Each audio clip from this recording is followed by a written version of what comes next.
Test 4. You will hear a number of different recordings and you will have to answer questions on what you hear. There will be time for you to read the instructions and questions, and you will have a chance to check your work. All the recordings will be played once only. The test is in 4 sections.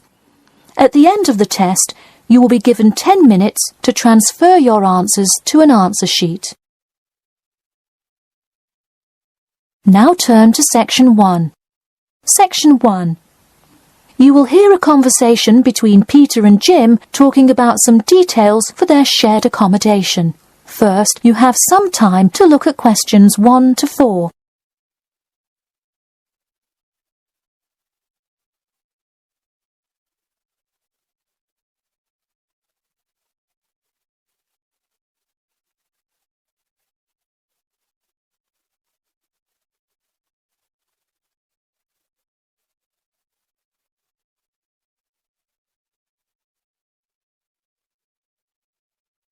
You will see that there is an example which has been done for you.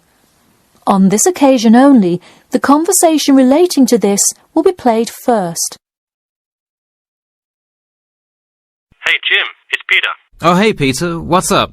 I thought I'd call so we could hammer out the details for next year's lease.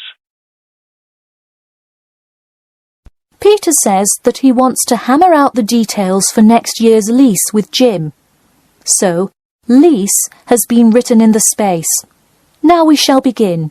You should answer the questions as you listen, because you will not hear the recording a second time. Listen carefully and answer questions 1 to 4.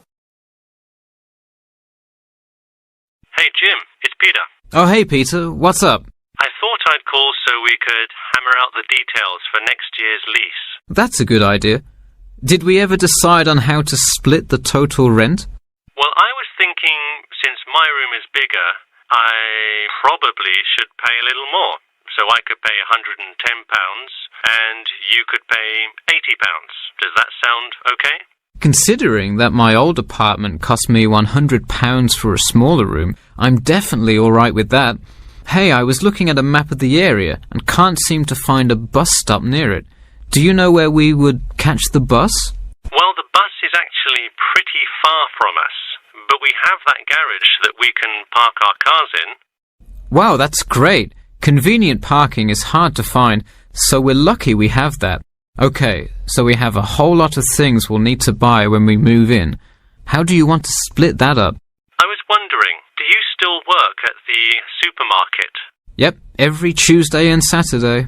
Would you be able to buy things from there if I sent you a shopping list? Sure, I can do that. Great. Then I can take care of whatever else we need that you wouldn't get at a supermarket. If you want, I'll pick you up from work that day and we can go to the apartment together. Oh, that would be great, thanks. No problem. That way we can split the cost of petrol. Works for me. It's so expensive these days, isn't it? It's downright obscene. Before you hear the rest of the conversation, you have some time to look at questions 5 to 10.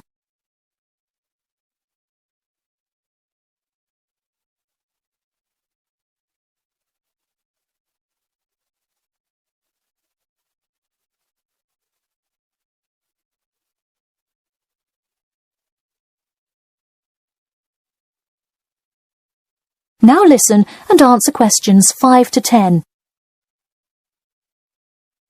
So let's figure out what appliances we need. Do we have a microwave?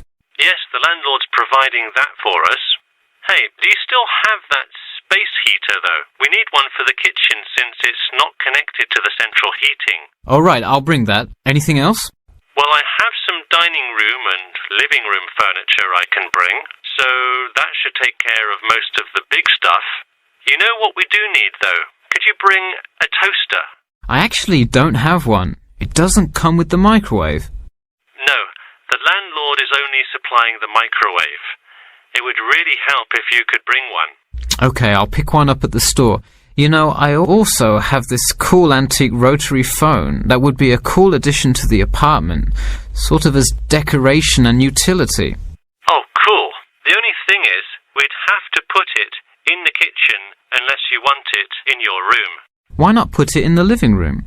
The living room's too loud to have a phone conversation. The noise sort of carries, so if one person is trying to watch TV or have friends over, the person on the phone won't be able to hear. Okay, well I guess kitchen it is then. Any other big things we need?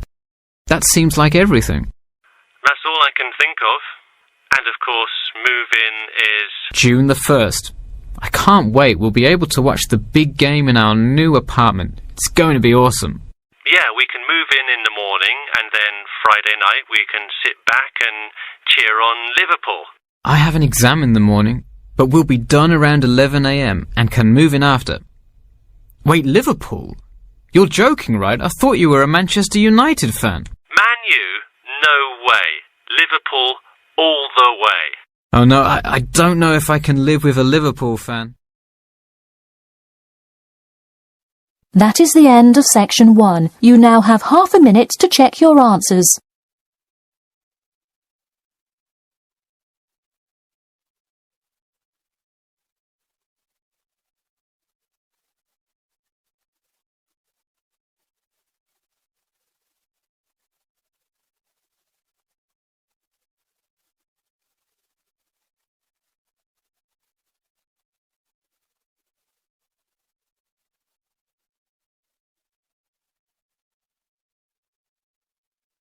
Now turn to section 2. Section 2.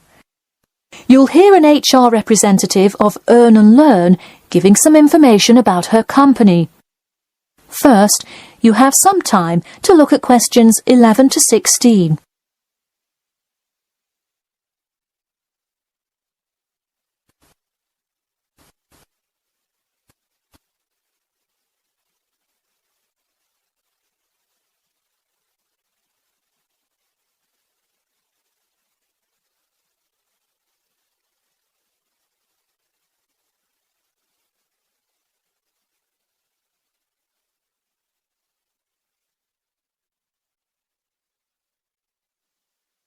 Now listen carefully and answer questions 11 to 16. Welcome to all of you. Can everybody see and hear me? Good. I'm Sarah Connor, an HR representative of Earn and Learn. I have been asked today to talk to you about our company. So, for those of you who don't know very much about the company, let me start by giving you some basic information about it. Earn and Learn started nearly 20 years ago. It is not a charity, but a for-profit company that enables promising entrepreneurs to make money while traveling. During the past 10 years, it has grown rapidly and has gained great influence in most countries of the world. We have a partnership with the school and take a large number of recent graduates from the business school. So, if you are a recent graduate, I'd say you can consider applying to our company. Before your application, you might be curious about what sort of places you could go to. There are 4 main locations, but you also have the freedom to submit a different location, and if they can make the necessary arrangements, you can go. The first country Earn and Learn established locations was the US, where you may choose from multiple locations, as long as you can commit to their more rigid schedule of August to December. Also, you could do the Australia internship. That one is really cool. You work at a wildlife shelter and learn about the business practices of non-profit organizations. You do have to be willing to commit 8 months for that one, though. Perhaps that's a long time to be so far away, but I would say it is really an amazing opportunity. I don't know whether some of you are in decent physical shape.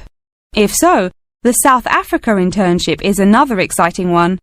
You learn a lot about sustainable farming, but you would be doing some of the manual labor involved in maintaining a farm. Indeed, it's hard work, but I think you would definitely be able to do it. It may be wise to wait until after their summer is over, so it's not so terribly hot.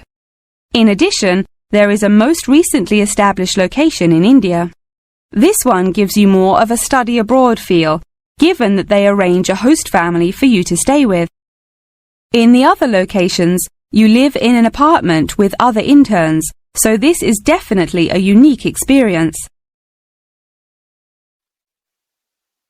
Before you hear the rest of the talk, you have some time to look at questions 17 to 20.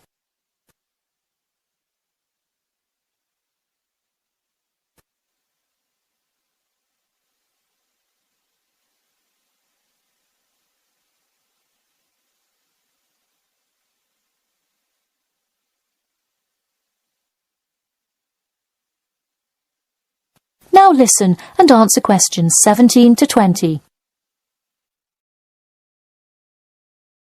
Regardless of where you go, at the end of the program you get a global travelling certificate, as long as you can explain your experience. You can provide a written log of what you did. I recommend writing journal or blog entries about what you do every day, or a weekly summary of each day. Of course, you don't have to write up a formal report or anything like that, and you need to apply for it once you have returned. Some students may want to know whether this is a paid internship.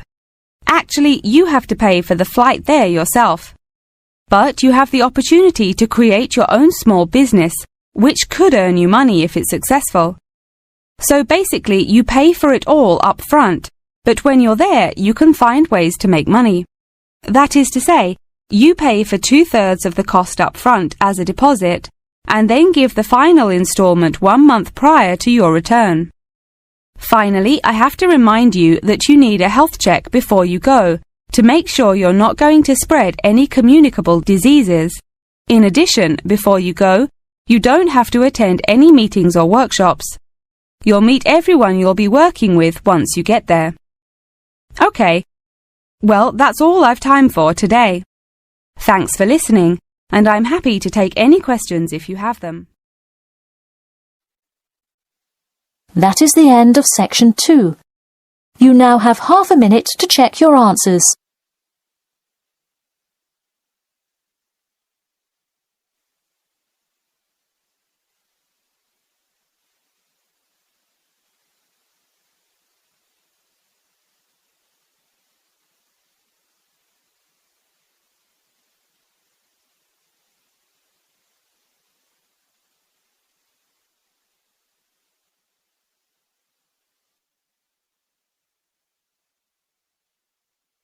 Now turn to section 3. Section 3. You will hear a student called Margaret Parkinson talking about the class she missed on Thursday with her professor. First, you have some time to look at questions 21 to 26.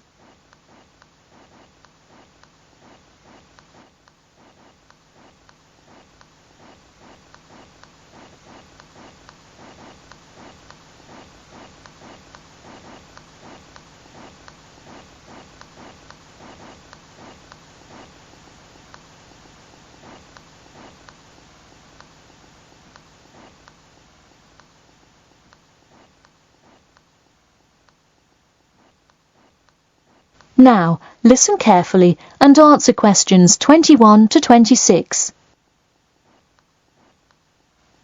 Hi, Professor Timmons. Do you have a few minutes? I was hoping to talk about what I missed on Thursday. Hello, come in. Sure, sit down.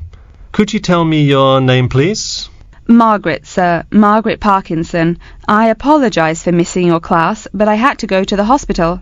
I'm sorry to hear that. Everything is okay now, though, I hope? Yes, thanks. Glad to hear it. So on Thursday, I outlined the research project that will account for 30% of your grade. All students will be divided into groups and will give a well-researched presentation to the class covering a specific topic relevant to student life. Oh, that sounds interesting. Can we choose just any topic that pertains to life as a student, like how to start your own student organisation? Well, though I'm sure that would be an informative presentation, I've already chosen a list of topics which I will assign. As an example, I assigned one group the topic of student loans. They're to research not just the prevalence of students who have loans to pay for their tuition, but information as to how best to manage these loans and possible scholarships that could alleviate some of the financial burden. That one sounds particularly interesting to me. Could I request that topic? I could easily find out a lot about it by stopping by the finance office on my way to class. Unfortunately, that one's already taken by another group. I have, however, assigned you to a group and given you all one of two choices. Oh, I see. What are the choices? The first is discussing smoking, trends in the number of student smokers compared with the general population, popular reasons students take up smoking, and more healthy alternatives to smoking.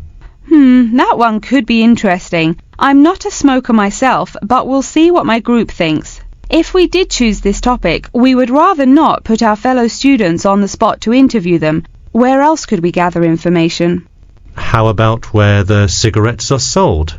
Oh, that's a great idea. I could interview the manager of a supermarket and find out the average age of people buying cigarettes, or how much they buy, that sort of thing. Precisely. Okay, I'll keep that in mind. And what was the other topic? The other topic is the practice of natural medicine. It sounds far more specific than the others, but it is more of an exercise of outlining a career path. If your group chooses this, you would cover the specifics of becoming a doctor of natural medicine, how to become licensed to practice natural medicine, what the career outlook is, etc. You could find much of the information you need on this in the careers office. Wow, that would be really helpful, not just in learning about natural medicine, but in how to approach researching any career path. That's the idea. I want groups to really think outside the box to find information on their topics. They should interview multiple sources. Okay, now I think I have the general idea. Before you hear the rest of the talk, you have some time to look at questions 27 to 30.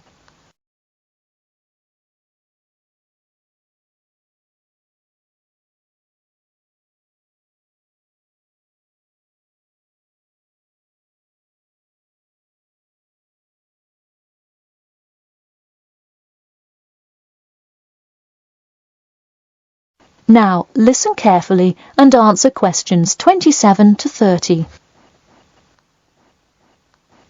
When is the presentation due? I expect each group to send me an email attachment of the plan ahead of time by October 10th, so that I can ensure that you are on the right track. Oh, that's actually really reassuring. I would hate to spend so much time on a presentation only to find we had taken it in the wrong direction. So when is the presentation?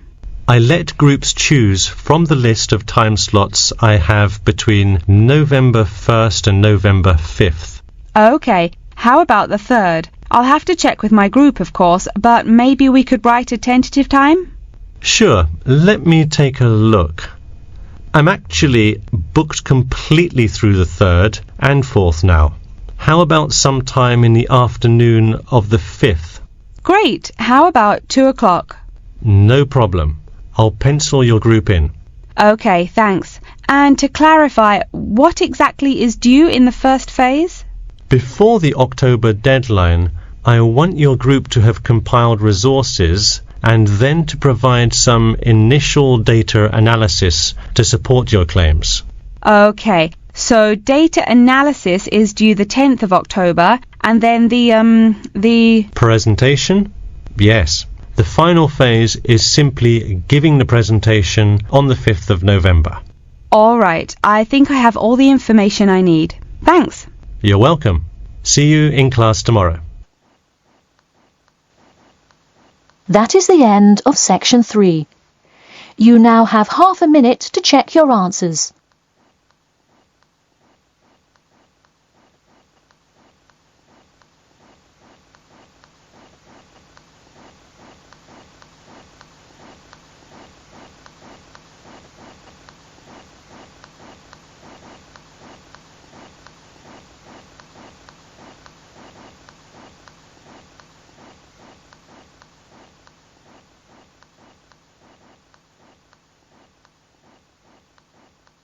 turn to Section 4. Section 4. You will hear an introduction about an eco-friendly building called the Gherkin. First, you have some time to look at questions 31 to 40.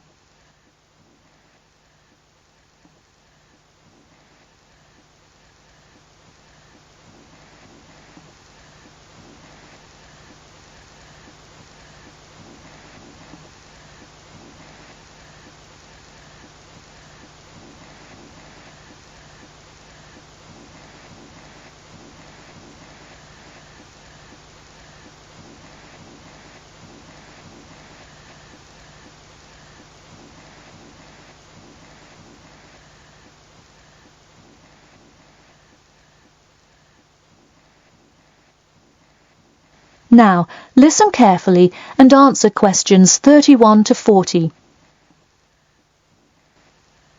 Today, I'd like to tell you about how UK architects are playing their part to address the issue of global warming.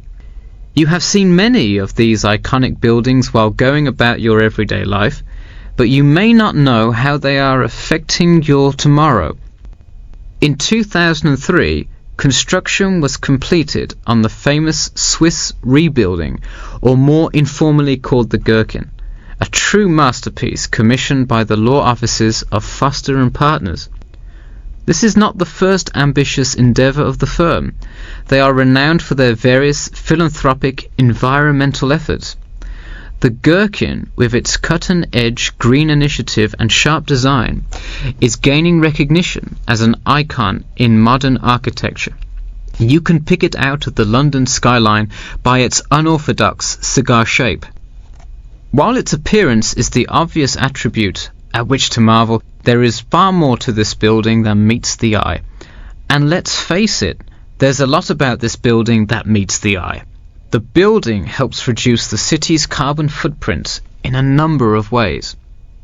Just a quick note, in case you're not familiar with the term carbon footprint, get used to it. It's a buzzword you'll hear relentlessly to talk about reducing emissions. Think of it as the amount of harmful greenhouse gases that are given off into the environment by a single person, organisation or product.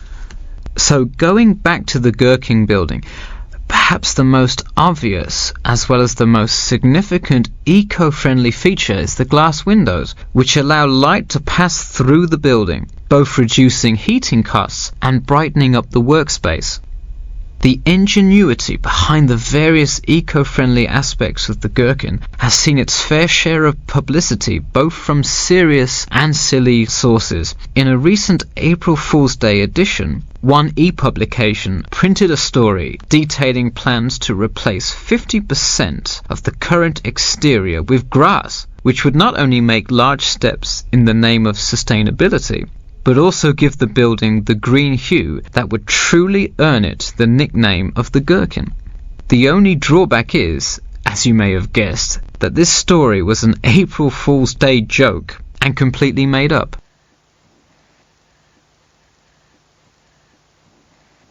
In all seriousness though, the building is setting a new standard of design that other architects and city planners just cannot ignore. The building's bold and cost-efficient design has won a number of architecture awards, including the Stirling Prize, the London Region Award, and the Empress Skyscraper Award, among others. The design comfortably accommodates a large number of offices, while keeping maintenance and operation costs down, striking a superb balance between nature and the workplace. Nature is well and good, as long as the weather is nice outside. Given London's notoriously bad weather, the architects knew they must devise a quality temperature regulation system, and that they did. A special system designed to reduce the building's reliance on air conditioning was devised that cuts consumption in half compared to standard office buildings. There are atria that link each floor vertically to one another, forming spiraling spaces up the entire building. They serve not just as social common spaces, but also act as the building's lungs, distributing clean air from the opening panels in the facade through the entire building. The building isn't all business though. It has its fair share of fun as well. At the very top, a club room offers a picturesque entertainment spot for company functions, private parties, etc., with a breathtaking panoramic view of the city. The creation of such an innovative structure has many wondering what the future of urban planning and architecture may be. Well, if the other projects currently commissioned by Foster & Partners are any indication, the entire city constructed with similarly eco-friendly buildings is not far in the distance. The Masdar City development aims to create a desert city that produces zero waste and removes as much carbon dioxide from the atmosphere as it puts in, a huge feat in protecting our Earth. The Gherkin is a truly impressive feat, yet it is not the only one worth noting. Now to move on to another green initiative, I'll tell you about the Eden Foundation building found in Cornwall. That is the end of section 4. You now have half a minute to check your answers.